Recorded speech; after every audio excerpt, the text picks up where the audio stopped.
Hello friends, Mahanadi நாளைக்கான prediction பார்த்தலாம். நிவினோட அப்பா விஜய்க்கு வாக்கு கொடுத்துருவாரு. தெரிஞ்சோ தெரியாமலோ அந்த பொண்ணோட நிலைமைக்கு என் பையன் காரணமாயிட்டான். அதனால் கண்டிப்பாக அந்த பொண்ணுக்கு வாழ்க்கை கொடுக்க வேண்டியது என் பையனோட கடமை தான். நானே அவனை கல்யாணம் பண்ணி வைக்கிறேன். அந்த பொண்ணுக்கு நானே தாலி கட்ட சொல்கிறேன் அப்படிங்கிற மாதிரி முடிவு பண்ணிடுவார். சரி நீங்கள் போங்க, நாங்கள் பின்னாடியே கிளம்பி வரோம் கோயிலுக்கு அப்படிங்கிற மாதிரி சொல்லிட்டு விஜய் அனுப்பி விட்டுருவாங்க. அந்த சமயத்தில் பார்த்தீங்கன்னா பசுபதி ரொம்பவே டென்ஷன் ஆயிடுவார். என்ன மச்சான், ஏதாவது உங்களுக்கு அறிவு இருக்கா இல்லையா? நம்ம பையனை பற்றி உங்களுக்கு தெரியாதா? நிவின் அந்த மாதிரி பண்ணக்கூடிய ஆளே கிடையாது. நீங்கள் மனசாட்சி நேர்மை அப்படி இப்படின்னு சொல்லிட்டு நம்மளோட பையனோட வாழ்க்கையை எடுத்துடாதீங்க. ஆல்ரெடி காவேரி ஏமாத்திருக்கா நிவினை. இப்போ அடுத்தது அவள் தங்கச்சியும் அப்படி தான் பண்ணுவா. தயவு செய்து புரிஞ்சுக்கோங்க அப்படின்னு சொல்லிட்டு சொல்ல நிவினோட அம்மாவும் சொல்லுவாங்க, ஆமாங்க அவங்க ஃபேமிலியே ஃப்ராடு ஃபேமிலி. அந்த ஃபேமிலிக்குள்ளே நம்ம போய் எப்படிங்க புழங்குறது? அவங்களெல்லாம் நம்ம சம்பந்திங்களாம் நினைக்கிறதுக்கு எனக்கு கொஞ்சம் கூட இஷ்டமே கிடையாது. ரொம்பவே அருவருப்பாக இருக்குது. அதுவும் போக அண்ணன் சொல்கிறத பார்த்தா காவேரி பணத்துக்காக இந்த மாதிரிலாம் பண்ணியிருக்கா.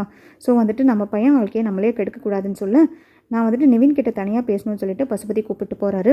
இங்கே பாருங்கள் மாப்பிள்ளை, நீங்கள் எதுக்கோ தயங்குறீங்க, என்னோ விஷயத்த நீங்கள் மறைக்கிறீங்க. நீங்கள் அந்த மறைச்சி வச்சுருக்க விஷயத்த சொன்னால் மட்டும்தான் உங்களுக்கு காப்பாற்ற முடியும். நீங்கள் இப்போது என்னை சந்தேகப்படாதீங்க, நான் உங்களுக்காக தான் பேசிகிட்ருக்கேன். தெரிஞ்சோ தெரியாமலோ நீங்கள் ஏதோ தப்பு பண்ணிட்டீங்கன்னு சொல்லிட்டு உங்களுக்கு குற்ற உணர்ச்சினால் நீங்கள் தயங்கிட்டு இருக்கீங்கிறது நல்லாவே எனக்கு புரியுது.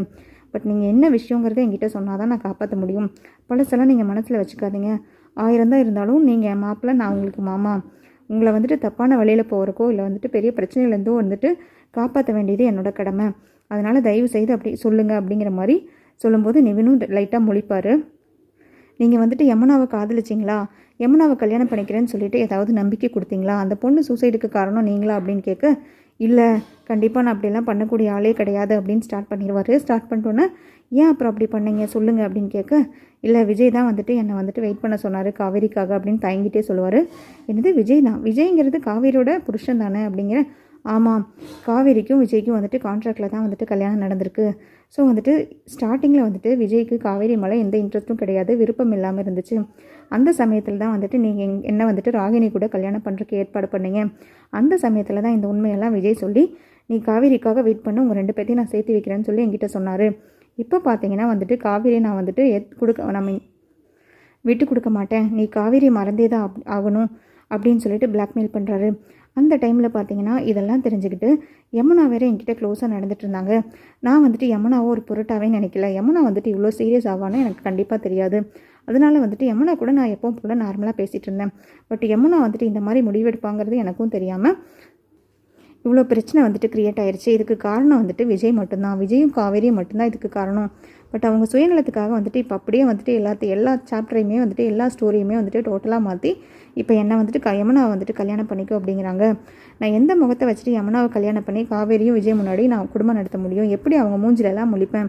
எனக்கு என்ன நினச்சாலே அருவருப்பாக இருக்குது. நான் எங்கேயாவது போயிடுறேன், யார் கண்ணிலையும் முழிக்காமல் நான் எங்கேயோ ஒரு கண்காணா இடத்துக்கு போயிடுறேன் அப்படிங்கிற மாதிரி சொல்ல, இங்கே பசுபதிக்கு ரொம்பவே குழுக்குழுன்னு இருக்கும். அடப்பாவி, சாதாரண விஷயத்தில் முடியும்னு பார்த்தா இதுக்கு மேலே இவ்வளோ பெரிய வில்லங்கு இருக்கா? நம்மளுக்கு நல்ல லட்டு சாப்பிட்ட மாதிரி இருக்கே. அடிக்கு மேலே அடியாக இந்த குடும்பத்துக்கு கொடுக்குறக்கு இதுதான் சரியான பதில். காவேரி, நீ இந்த மாதிரி வேலையெல்லாம் பண்ணியிருக்கியா? பணத்துக்காக தான் கான்ட்ராக்டில் சைன் பண்ணிவிட்டு விஜய் கூட பர்மனெண்ட்டாக பொண்டாட்டியாக இல்லாமல் இப்படி டெம்பரவரியாக கான்ட்ராக்டில் வாழ்ந்துட்டுருக்கியா? இது தெரியாமல் நீ ஓவராக சீன் போடுற. இந்த விஜய் வேற என்னமோ நிஜ பொண்டாட்டி மாதிரி ஓவராக பேசிக்கிட்டு ஓவராக அலட்டிக்கிட்டு இருக்கானே. இதெல்லாம் இருக்குது உங்களுக்கு அப்படிங்கிற மாதிரி அவர் மனசில் நினச்சிட்டு இந்த பிரச்சனையை சாதாரணமாக முடிக்காமல் ஊதி ஊதி பெருசாக்கி இவங்க குடும்பத்தையே அவமானப்படுத்தி முடிச்சிடணும் அப்படிங்கிற மாதிரி நினச்சிக்கிட்டு, நிவின் மாப்பிள்ள, நான் சொல்கிறத மட்டும் நீங்கள் கேளுங்க. நீங்கள் யார்கிட்டையும் இந்த உண்மையை பற்றி சொல்லக்கூடாது. இந்த விஷயம் நமக்குள்ளேயே இருக்கட்டும். நீங்கள் ஒன்று பண்ணுங்கள். இந்த விஷயத்தை நீங்கள் யமுனா கழுத்தில் தாலி கட்டாமல் யமுனாவோட பிளாக்மெயிலில் நீங்கள் தப்பிக்கணும்னா இதுக்கு ஒரே வழி, நம்ம சாரதா கிட்டே போய் பேசணும். சாரதா நியாயம் தர்மமெல்லாம் கொஞ்சம் யோசித்து பேசுவாங்க. அதுவும் போக அவங்க படிச்சுட்டு இருக்கிற பிள்ளைக்கு இப்போ திடீர்னு கல்யாணம் பண்ணுறதுக்கு சாரதா ஒத்துக்கவே மாட்டாங்க. ஆல்ரெடி காவேரி இந்த மாதிரி கல்யாணம் பண்ணும்போதே அவள் ஒத்துக்கவே கிடையாது, தலைமொழிக்கிட்டேன்னு சொல்லி சொன்னான். பட் இந்த மாதிரிங்கிற போது யமுனாவுக்கு கல்யாணம் பண்ணி கொடுக்க, அதுவும் போக அவங்க யாரோட சம்மந்தமும் இல்லாமல் இப்படி திருட்டுத்தனமாக கல்யாணம் பண்ணுறதுக்கு சாரதா கண்டிப்பாக ஒத்துக்கவே மாட்டாங்க. உடனே போய் நம்ம காவேரி அம்மாவை பார்க்குறோம், அவங்ககிட்ட எல்லா உண்மையும் சொல்லிவிட்டு அவங்கக்கிட்டேயே நியாயம் கேட்போம். இது நமக்குள்ளேயே இருக்கட்டும் அப்படிங்கிற மாதிரி சொல்லிவிட்டு, சரி வாங்க அவங்க வீட்டுக்கு கிளம்பி போகலாம். அப்பா அம்மாவுக்கு இது தெரிய வேண்டாம், விஜய்க்கும் இது தெரிய வேண்டாம், நம்ம தனியாக அவங்கள போய் பார்த்து எல்லா உண்மையும் சொல்லலாம் அப்படிங்கிற மாதிரி ஆட்டத்தை கொஞ்சம் சூடேற்றி விட பார்க்குறாரு. அவர் பிரெயின் வாஷ் பண்ணதில் நிவினும் யோசிக்கிறாரு, ஆமாம் இதுதான் சரியான முடிவு, இவர் சொல்கிறது தான் கரெக்டு. இவர் வந்துட்டு தப்பாக சொல்கிறாரா, சுயநலத்துக்காக சொல்கிறாரா, இல்லை காவேரி குடும்பத்தை பழிவாங்கறதுக்கு சொல்கிறாராங்கிறது தெரியல.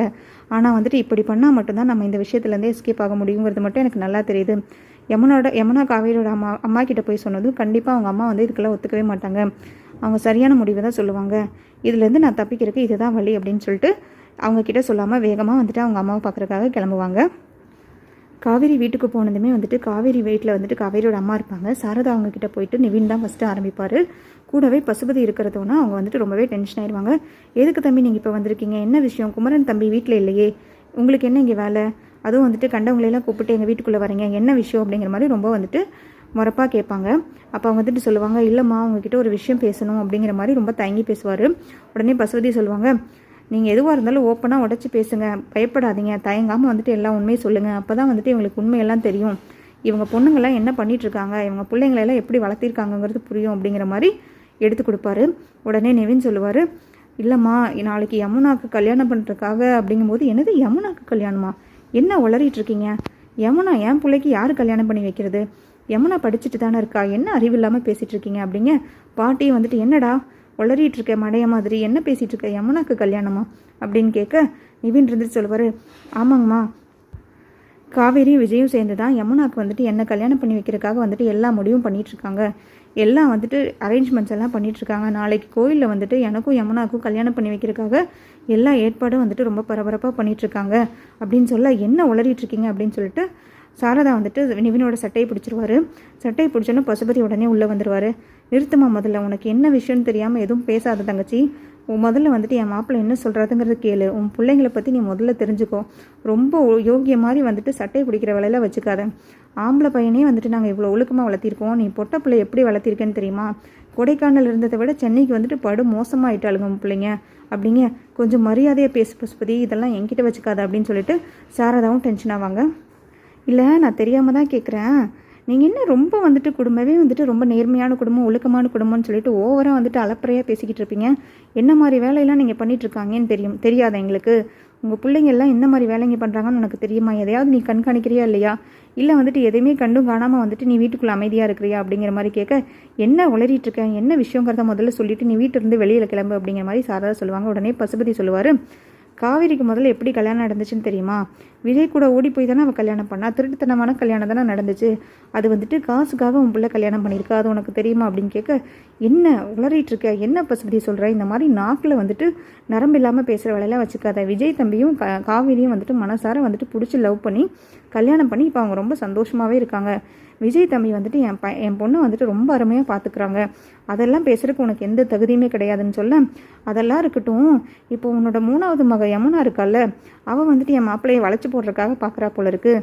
2வது பொண்ணு வந்துட்டு விஜயை பணக்காரன பையனாக பார்த்துட்டு கல்யாணம் பண்ணி போயிட்டா, இப்போ 3வது பையன் என் நிவின் மட்டும் ஏன் சும்மா எஸ்கேப் ஆக விடணும், அவனே வந்துட்டு நம்ம வலையில் வந்துட்டு சிக்க வச்சலான்னு சொல்லிட்டு இப்போ எல்லாரும் சேர்ந்து யமுனாக்கு வந்துட்டு நிவினை கல்யாணம் பண்ணி வைக்கிறதுக்காக ஒரு ட்ராமா பண்ணிகிட்ருக்காங்க, இதில் வந்துட்டு உன் பொண்ணு வந்துட்டு மனசார வந்துட்டு உண்மையாக வந்துட்டு நிவினை காதலிக்கிறாங்களாமா, அதுக்காக வந்துட்டு ஏதோ தற்கொலை முயற்சியெல்லாம் பண்ணி ஒரு ட்ராமாவை போட்டு எங்கேயோ ஃபார்ம் ஹவுஸில் போய் தங்கிட்டு உங்களுக்கே தெரியாமல் எல்லா கண்காட்டி வித்தையெல்லாம் பண்ணிவிட்டு நாளைக்கு கல்யாணம் பண்ணுறதுக்காக ரெடி பண்ணி வச்சுருக்காள், இதெல்லாம் உனக்கு தெரியுமா அப்படின்னு கேட்க, இதெல்லாம் எங்களுக்கு தெரியாது, என்ன நடக்குது, யமுனாவும் காவேரியும் வந்துட்டு ஃபார்ம் ஹவுஸில் தான் இருக்காங்க, கூட என் மருமகனும் தானே இருக்கார், என்ன இதெல்லாம் சொல்கிறீங்க, கல்யாணம் ஆமா அப்படியெல்லாம் பண்ணக்கூடிய ஆள் கிடையாது, அதுவும் போக விஜய் தம்பி அவங்க கூட தான் இருக்காங்க, அவர் எப்படி இதெல்லாம் பண்ணுவார் அப்படின்னு சொல்லி கேட்க, நீ நம்பவே வேண்டாம், எதையுமே நீ நம்பவும் மாட்டேன், ஏன்னா வந்துட்டு எப்போவுமே வந்துட்டு போலித்தனமாக பேசுகிறது பொய்த்தனமாக பேசுகிறது நாங்கள் நேர்மை, நாங்கள் ரொம்ப வந்துட்டு பயங்கரமான ஆளுங்க அப்படின்னு சொல்லிட்டு கொடைக்கானல்லேருந்தே நீங்கள் ஓவர் ட்ராமாவாக தான் பண்ணிகிட்ருப்பீங்க,